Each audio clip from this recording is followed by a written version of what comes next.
Bismillahirrahmanirrahim. Saya buka. Assalamualaikum warahmatullahi wabarakatuh. Yang saya hormati Bapak Jalan Siswa MPD selaku pembahas. Yang saya hormati Bapak Suarli SPD MOR selaku pembimbing 2. Dan yang saya hormati Bapak Dr. Franciscus Nurseto MPSI selaku pembimbing 1.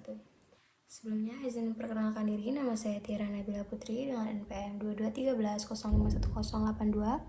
Di sini saya akan mempresentasikan seminar hasil penelitian saya yang berjudul Pengaruh latihan speed ladder dan resisten band terhadap kecepatan tendangan sabit pada atlet pencaksilat Bakti Negara Kabupaten Lampung Tengah.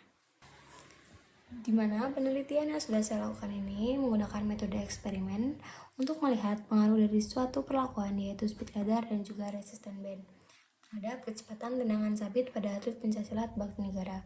Dan jenis eksperimen yang saya gunakan adalah two group pretest post-test design, di mana saya menggunakan dua kelompok eksperimen. Yang pertama kelompok eksperimen speed ladder dan yang kedua kelompok eksperimen resisten band. Dan penelitian ini menggunakan populasi 28 orang atlet, di mana tiap kelompok terbagi menjadi 14 orang atlet. Untuk penelitian ini sendiri sudah saya lakukan pada tanggal 29 September sampai tanggal 10 November tahun 2025 di Pusat Latihan Pencaksilat Bakti Negara Kabupaten Lampung Tengah, lebih tepatnya di IG Baru 2. Baik, selanjutnya adalah hasil dan juga pembahasan.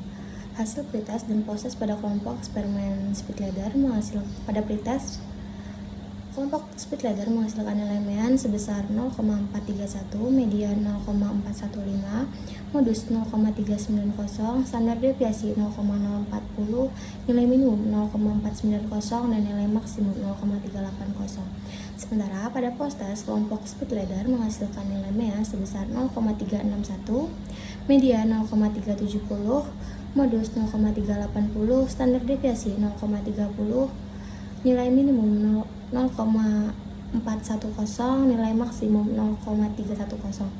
Dimana jika kita lihat dari selisih antara nilai post-test dan pretest pada kelompok eksperimen speed ladder itu terjadi peningkatan kecepatan dengan ditandainya penurunan waktu pada nilai mean, median, minimum, dan juga nilai maksimum.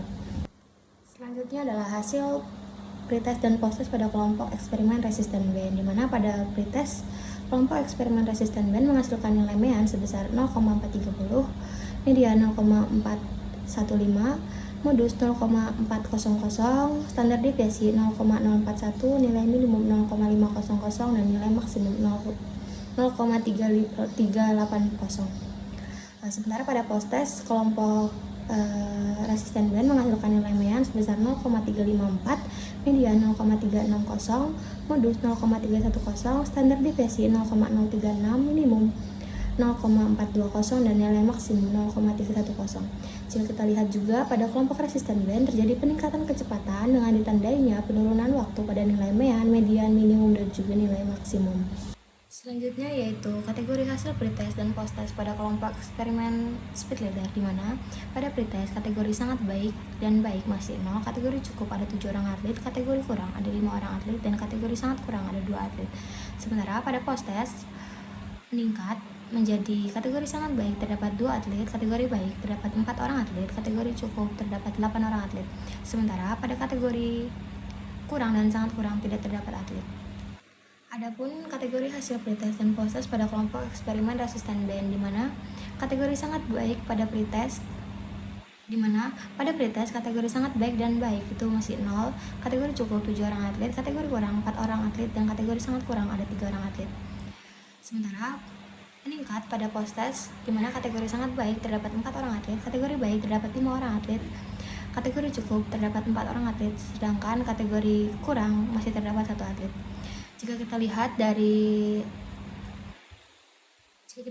perubahan distribusi kategori tersebut, itu menunjukkan bahwasanya latihan speed ladder dan juga latihan resisten band itu mampu untuk meningkatkan kecepatan tendangan sabit pada seluruh atlet, di mana ini ditandai dengan bergesernya hasil dari kategori rendah menuju kategori yang lebih tinggi. Selanjutnya adalah analisis data, di mana analisis data ini ada uji normalitas dan uji homogenitas. Yang pertama, uji normalitas. Berdasarkan variabel pretest post-test pada kelompok eksperimen resisten band itu terlihat bahwa nilai L hitung sebesar 0,193 kurang dari L tabel sebesar 0,227 dan data variabel post test menunjukkan nilai L hitung sebesar 0,184 kurang dari L tabel 0,227. Sedangkan data variabel pretest kelompok eksperimen 2 atau resisten band itu senilai menghasilkan L hitung sebesar 0,195 kurang dari L tabel 0,227 dan data variabel post test menunjukkan bahwa nilai L hitung sebesar 0,172 kurang dari L tabel 0,227. Jadi dengan demikian residual data pada kelompok eksperimen 1 dan 2 baik pada kelompok eksperimen speed ladder maupun resisten band itu berdistribusi normal. Selanjutnya adalah uji homogenitas, di mana variabel pretest dan post test pada kelompok eksperimen speed ladder menghasilkan nilai F hitung sebesar 3,206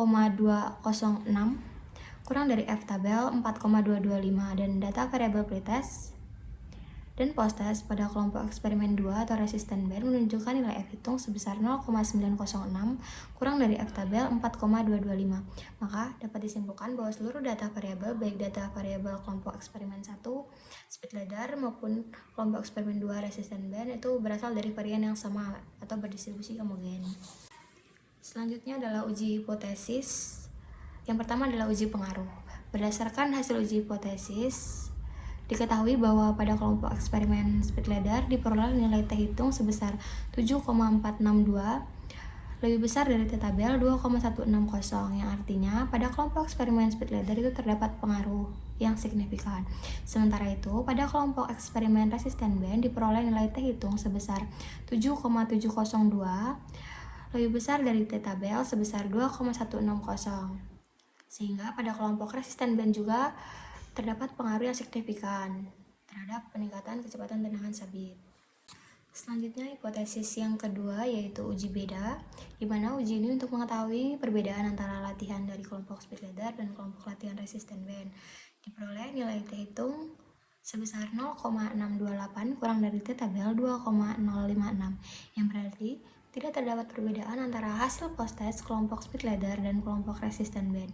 Dengan demikian, latihan speed ladder maupun latihan resisten band itu sama-sama memberikan peningkatan atau pengaruh yang nyata terhadap peningkatan kecepatan tendangan sabit.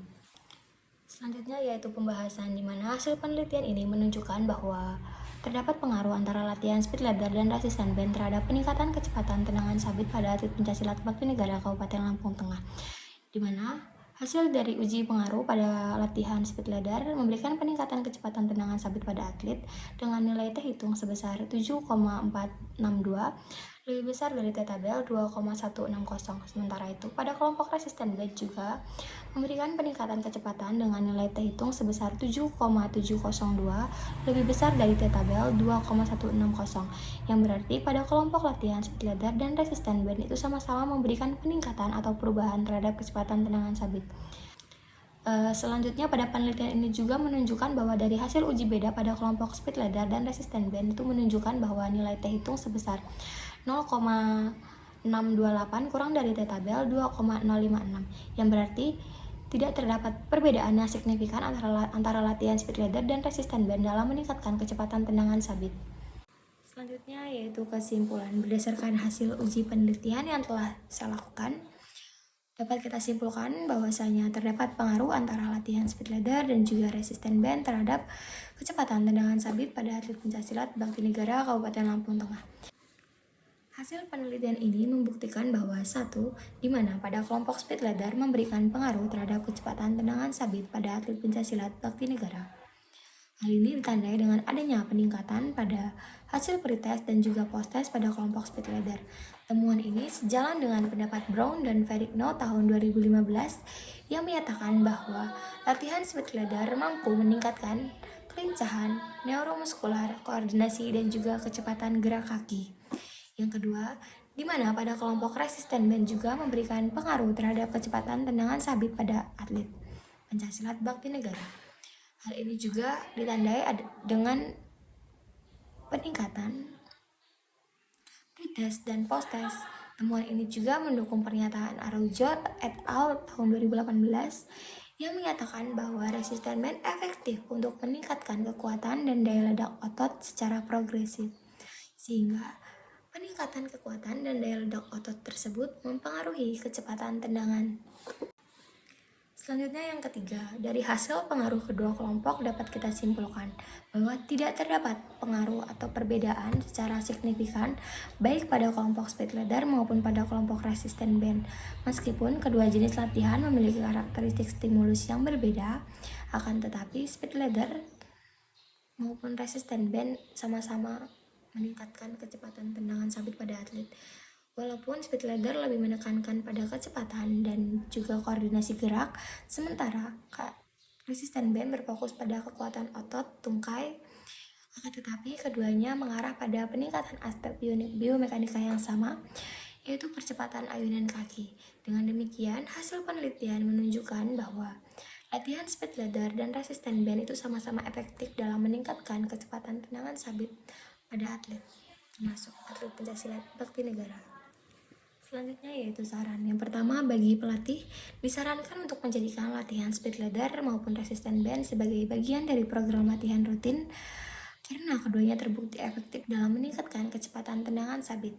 Yang kedua, bagi atlet, dianjurkan bagi atlet untuk melaksanakan latihan secara konsisten dengan intensitas dan teknik yang benar agar peningkatan kecepatan tendangan sabit serta juga menjaga koordinasi fisik, terutama kekuatan dan kelincahan tungkai untuk menunjang performa dalam melakukan tendangan. Selanjutnya yang ketiga, bagi peneliti selanjutnya, diharapkan dapat mengembangkan penelitian ini dengan menambah varian metode latihan lain seperti plyometric atau agility ladder ataupun latihan berbeban dengan intensitas waktu yang lama. Sekian presentasi seminar hasil saya. Kurang lebihnya saya mohon maaf. Kepada Allah saya mohon ampun. Saya akhiri. Wassalamualaikum warahmatullahi wabarakatuh.